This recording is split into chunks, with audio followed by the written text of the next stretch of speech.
নমস্কার বন্ধুরা, পূর্ণিমা কিচেনে আপনাদের সবাইকে স্বাগত। দেখুন আজকে কি সুন্দর টাটকা বেগুন এনেছে। এই বেগুন দেখে তো আসলে আপনাদের সঙ্গে একটা রেসিপি না শেয়ার করেই পারলাম না। বেগুনটা দেখেই আমি নতুন একটা রেসিপি শেয়ার করব। কিভাবে করি প্রথম থেকে শেষ পর্যন্ত দেখতে থাকুন। ভিডিওটা ভালো লাগলে লাইক, কমেন্ট, সাবস্ক্রাইব করতে একদম ভুলবেন না।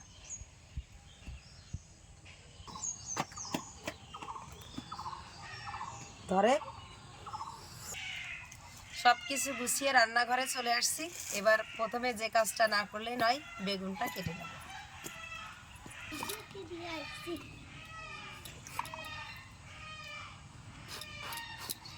দেখুন বেগুনটা কি সুন্দর কচি, একদম টাটকা বেগুন।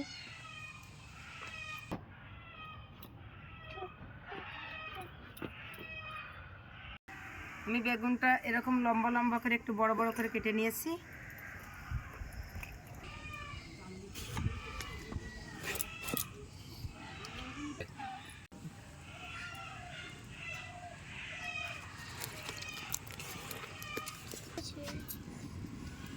উনুনটা আমি ধরিয়ে নিয়েছি, কড়াইটাও গরম হয়ে গেছে। কড়াইতে দিয়ে দেবো এবার তেল। এই বেগুনটা একটু ডুবো তেলে ভেজে নিতে হবে, তেল তো একটু বেশিই দিতে হবে।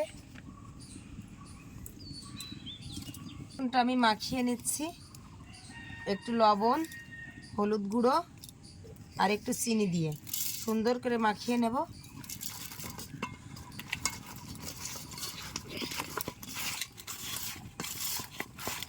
এভাবে ভালো করে লবণ, চিনি, হলুদ দিয়ে ভালো করে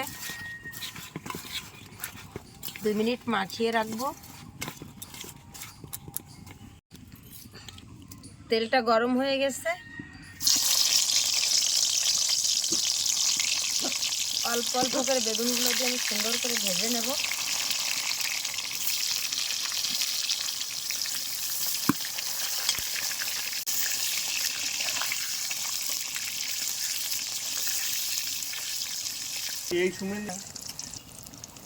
বেগুনটা লাল লাল করে ভেজে নিতে হবে।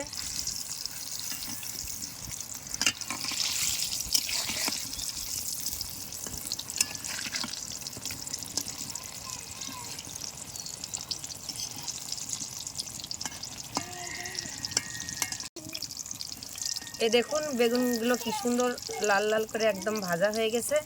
একে একে সব বেগুনগুলো আমি তুলে নেব।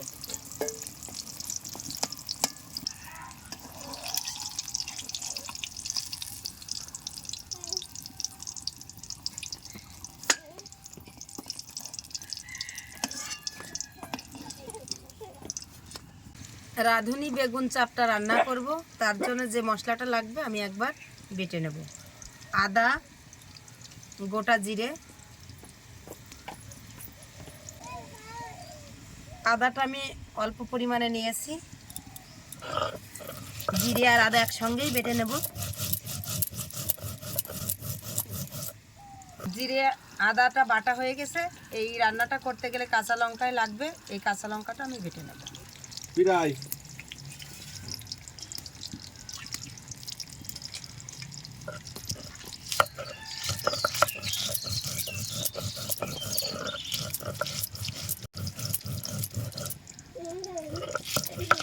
মশলাটাই কিন্তু রাঁধুনি, এই রাঁধুনিটাও দিয়ে বেটে নেব। কাঁচা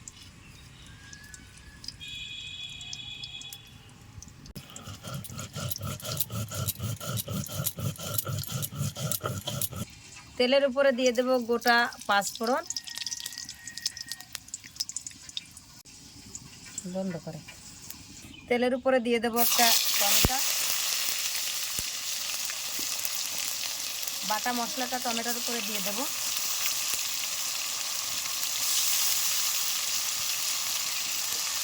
ভালো করে কষে নেব তেলের উপরে।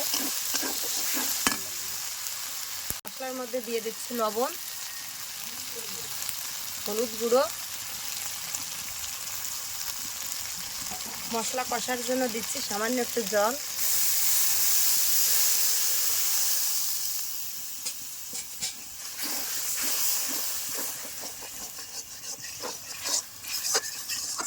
নিরামিষের দিনে কিন্তু এই রান্নাটা খুবই মজাদার। বেগুন তো অনেক রকমই রান্না করে আমরা খাই, তো এভাবে রান্না করে খেয়ে দেখবেন, খুবই মজা লাগবে। রাঁধুনি বাটা দিয়ে বেগুন চাপটা।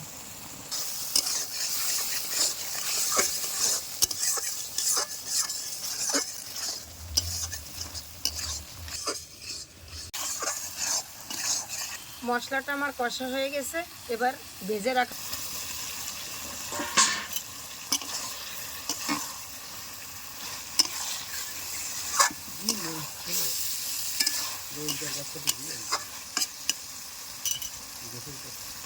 এই ভেজে রাখা বেগুন মশলাটাও তো কষে নিয়েছি, এতে তো বেশি জল লাগবে না। আমি একটুখানি গরুর দুধ দিয়ে দিচ্ছি।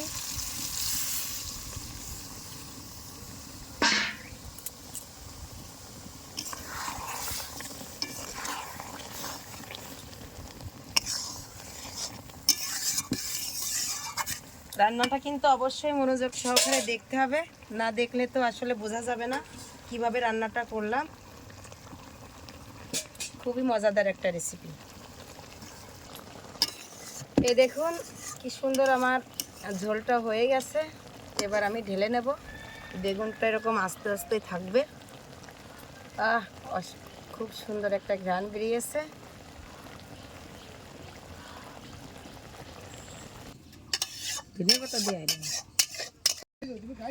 তরকারিটা নামিয়ে উপর দিয়ে একটুখানি হালকা করে ধনেপাতা কুচি ছড়িয়ে দেব।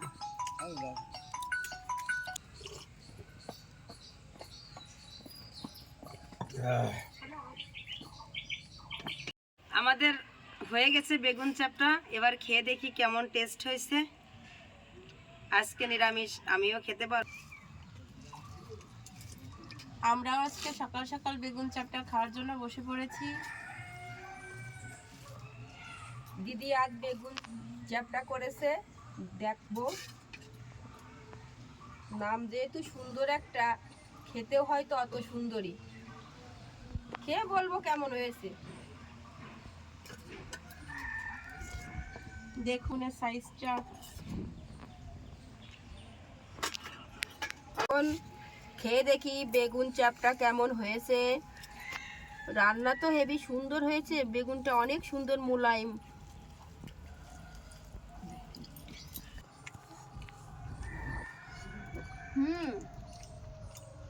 অনেক সুন্দর হয়েছে, না খেলে আপনারা বুঝবেন না। অনেক সুন্দর হয়েছে। বেগুনটা কিন্তু অনেকেই খেতে চায় না, তো আপনারা যদি এভাবে বেগুনটা রান্না করে খান, তো সে যে না খায় সেও কিন্তু খাবে। বেগুন ওর কিন্তু কোনো গুণ নেই, কিন্তু এভাবে খেলে অনেক গুণ আছে। ধনেপাতা দিয়েছি, ধনেপাতায় ঘিরানে পাগল হয়ে যাচ্ছি।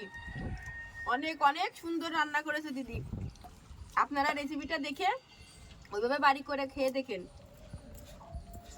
সত্যি অনেক সুন্দর। দেখুন বেগুনটা কত সুন্দর, এমনিতেও নরম জিনিস, আরো একদম সফট হয়ে গেছে। এই বেগুনটা আমি রান্না করেছি বলে বলবো না, আপনারা অবশ্যই রান্না করে খেয়ে কমেন্টে জানাবেন যে কেমন হয়েছে।